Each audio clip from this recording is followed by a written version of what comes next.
the typical law enforcement dollars that are rolled out. Um, when we look at those dollars, we estimate around 12 billion of those have gone to community-led strategies.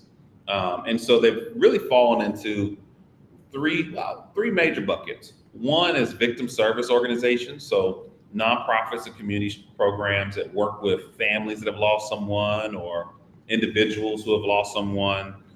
Programs like Not Another Child in New York, that literally convenes families and does retreats and therapy for mothers after loss. So they're a big bucket of the dollars that are sent out. Another big bucket of the dollars have gone to community violence intervention programs that do direct intervention between individuals that maybe are in conflict, and even between groups. If there's like a long-standing beef between individuals or groups. So that's programs like Cure Violence, like Safe Streets in Baltimore. So a great deal of the funding is going to those styles of programs. But then lastly, a lot of our investments are going into therapeutic approaches. So we have a program called Project Prevent, goes to school systems to help elementary age kids who have either witnessed violence or lost a loved one, but can provide additional therapeutic support for them. There's programs like Advanced Peace that will work with those who maybe have had a violent past, and whether they were, incarcerated or not, they're able to, with these programs, provide some real behavioral style therapeutic programs to help them shift their lifestyle away from a life of violence and sometimes crime. And so most of the dollars that we're pushing out, they're not just going to, community job programs. They're going to very specific approaches that we know can address violence. So the people that you're touching in terms of prevention, turning their lives around, as you said. Yeah. Can you measure that? Yeah, you can measure it. I mean, a couple ways that we look at it is what's the likelihood of them getting involved in violence in the future. Right. So if you are shot, unfortunately, there's a 40% chance that you will be shot again or killed. So one key measure is if someone is injured, how do we make sure they don't get back into conflict? Right. Another one is when you look at folks who have maybe a violent history or a criminal history, what's their recidivism, right? What's the likelihood of them falling back into some type of altercation or criminal involvement? And most of the programs that we've invested in have over a 90%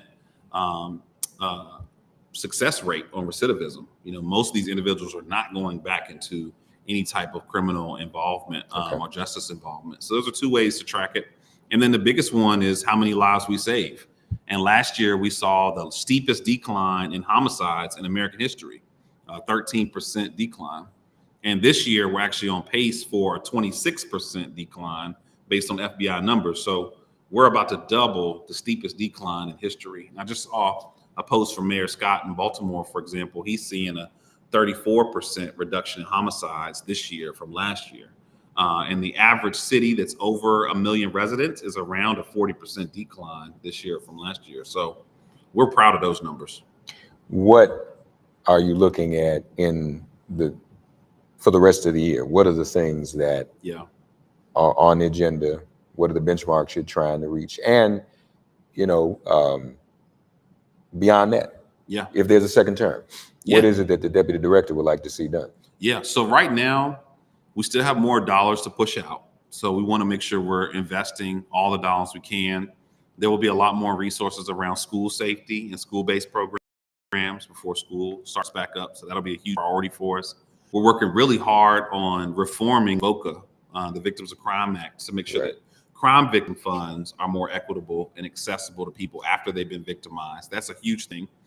Another major priority is right now, the federal government, the FBI or the CDC, there's no national database of injuries. Everything is just deaths. And we know that injuries are a big deal. I mean, you look at, what happened in Akron, Ohio, right? Or what happened a year ago in Brooklyn and the Brooklyn community in Baltimore, where you had dozens of teens that were injured and maybe only 2 that died. But what about those dozens of folks who are traumatized? Like, we don't have a federal view of how bad this crisis is when it comes to injuries. And we do know that gun violence is the leading cause of newly handicapped Americans or newly disabled Americans, but we don't know how far that scale is. So that's a huge priority for us, is to figure out how do we get that injury data and start to get, same way with COVID and other crises, how do we make sure we get a full picture of the damage of gun violence? And then the last big thing is we still have a lot of work to do around domestic violence. We saw a really promising and encouraging Supreme Court case where they confirmed that it is constitutional to remove firearms from domestic abusers. So now that we've jumped that big hurdle with the Supreme Court just 2 weeks ago, now we can start to pour more resources into how do we keep guns out of the hands of domestic abusers. So that's going to be a huge priority for us moving forward, is really building more tools for law enforcement and our court system to get guns out of the hands of those folks. It's a civil right not to get injured by gun violence, or be a victim of gun violence, correct? Yeah, life. And life is our right. Amen. Mm-hmm. Our brother as well, for those of you who don't know, is a victim of gun violence himself. Yeah. And so it is especially appropriate for him to be here. And he didn't wither from that experience. Obviously, he's still doing this great work. Greg Jackson is Deputy Director of the Office of Gun Violence Prevention. Yes, sir. Good to see you, brother. You too. Thank you, man. We look a little bit alike too. Again, like hey, I've just got the white on my face. I'm trying to catch up with him. My hair ain't quite there, but I can't. How many years? This is 4 years. Okay. Yeah. This is my 25th. All right. Well, even I got some time to go. even though I'm only 25, so I started. Oh yeah, there it is. Started as a baby. That's right. Folks, we're live in Executive Office Building, MIP at the EOP, and we're broadcasting on Make It Plain channels, NNPA channels with the Black Press, and very honored to be here again. Invited by Director of Black Media, Roderica Applewhite, and we're going to be talking about civil rights. This is the anniversary this year of the Civil Rights Act, and this month, in fact. And we're going to be talking with a number of officials about what this White House, what this administration is doing with regards to our civil rights. So we started out strongly with our dear brother, the Deputy Director of the Office of Gun Violence Prevention, the first ever in history, in an administration in the White House, something the community, the movement called for, and this administration answered. Thanks again, brother. No, thank you. Good to thank see you. All right. Enjoy the day. All right. Thank you, folks. We're going to continue to be here live. Stay tuned. We have other guests joining us throughout the day. We're going to try to keep this stream going too. So thank you.